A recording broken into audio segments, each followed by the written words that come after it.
Bismillahirrahmanirrahim. Assalamualaikum warahmatullahi wabarakatuh. Dalam rangka pemenuhan tugas individu pembuatan video resume terkait dengan substansi akuntabel dan kompeten, saya Andi Matangkilang SH, peserta Latsar CPNS gelombang 1 angkatan 3 kelompok 3 akan mempresentasikan gambaran resume saya dalam video ini. Akuntabel. Akuntabel dalam hal ini merupakan kata yang seringkali kita dengar, tetapi tidak mudah untuk dipahami. Ketika seseorang mendengar kata akuntabilitas, yang terlintas dalam benak adalah sesuatu yang sangat penting, tetapi tidak mengetahui cara mencapainya. Nah, dalam beberapa hal, kata akuntabilitas sering disamakan dengan responsibilitas atau tanggung jawab.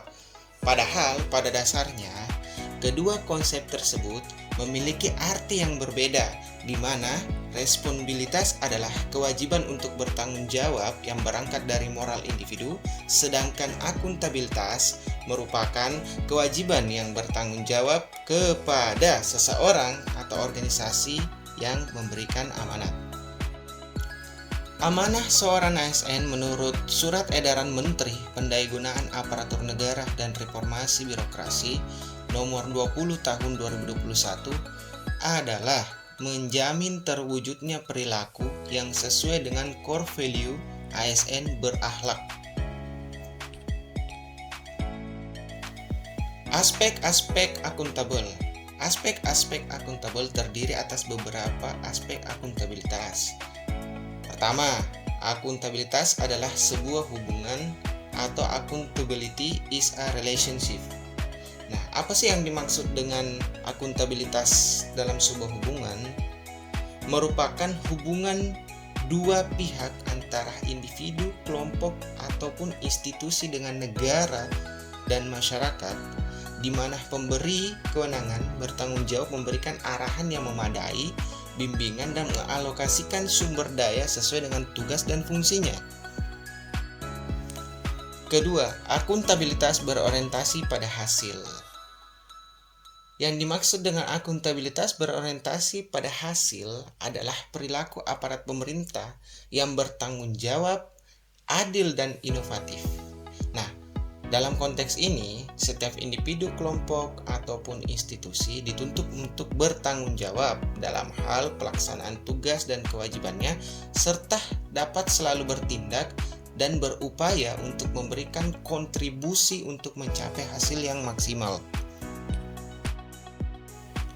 Ketiga, akuntabilitas membutuhkan adanya laporan. Yang dimaksud dengan akuntabilitas membutuhkan adanya laporan adalah laporan kinerja yang dapat berubah perwujudan daripada akuntabilitas. Dengan memberikan laporan kinerja, berarti mampu menjelaskan terhadap tindakan dan hasil yang telah dicapai oleh individu, kelompok, institusi, serta mampu memberikan bukti nyata dari hasil dan proses yang telah dilakukan. Keempat, akuntabilitas memerlukan suatu konsekuensi. Yang dimaksud dengan akuntabilitas memerlukan suatu konsekuensi, artinya akuntabilitas menunjukkan tanggung jawab dan tanggung jawab menghasilkan sebuah konsekuensi. Konsekuensi tersebut dapat berupa penghargaan ataupun juga dapat berupa suatu sanksi yang diberikan.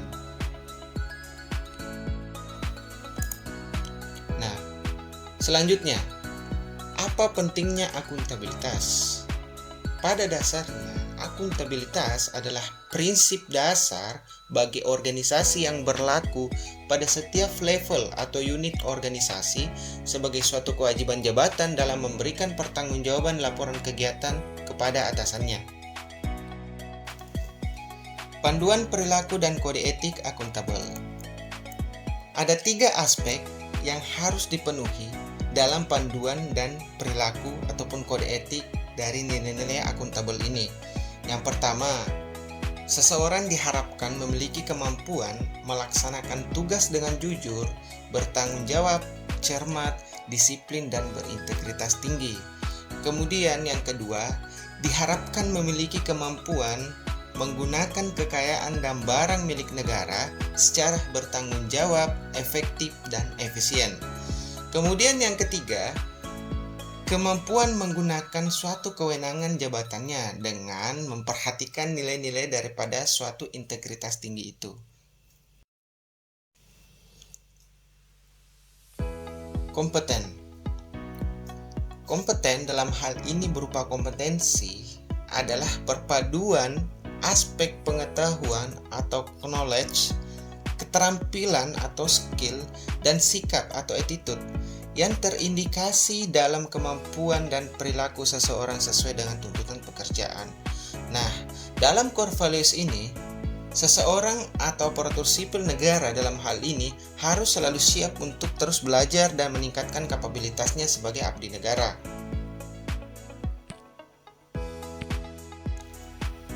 Panduan perilaku dan kode etik kompeten. Panduan perilaku dan kode etik kompeten ini dapat dilihat dari beberapa indikator berikut ini. 1. Berkinerja yang berakhlak. Nah, dalam berkinerja yang berakhlak terdapat beberapa contoh yang dapat dijabarkan sebagai berikut. 1. Setiap ASN sebagai profesional sesuai dengan kualifikasi, kompetensi, dan kinerja. 2. Selain ciri tersebut, ASN terikat dengan etika profesi sebagai pelayanan publik. 3. Perilaku etika profesional secara operasional tunduk pada perilaku berakhlak. Kedua, meningkatkan kompetensi diri. Adapun indikatornya antara lain sebagai berikut. 1. Meningkatkan kompetensi diri untuk menjawab tantangan yang selalu berubah merupakan suatu keniscayaan. 2. Pendekatan pengembangan mandiri ini disebut dengan heutagogy atau disebut juga sebagai teori Nenn-centric yang merupakan pengembangan yang berbasis pada sumber pembelajaran utama dari internet.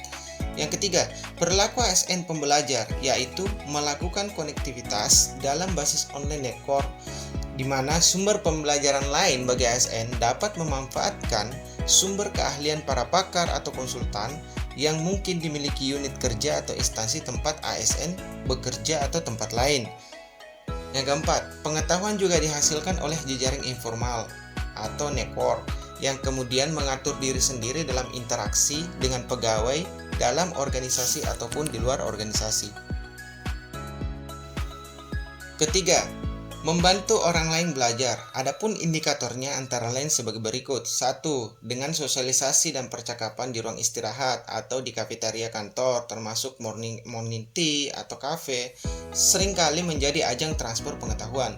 Kemudian 2, perilaku berbagi pengetahuan bagi ASN pembelajar, yaitu aktif dalam pasar pengetahuan atau forum terbuka. Yang kemudian ketiga, mengambil dan mengembangkan pengetahuan yang cenderung dalam dokumen kerja seperti laporan, presentase, artikel, dan sebagainya, serta memasukkannya ke dalam repositori, di mana ia dapat dengan mudah disimpan dan diambil. Kemudian yang keempat, aktif untuk akses dan transfer pengetahuan dalam bentuk pengembangan jajaran ahli, pendokumentasian pengalaman atau pengetahuannya, dan mencatat pengetahuan yang bersumber dari refleksi pengalaman.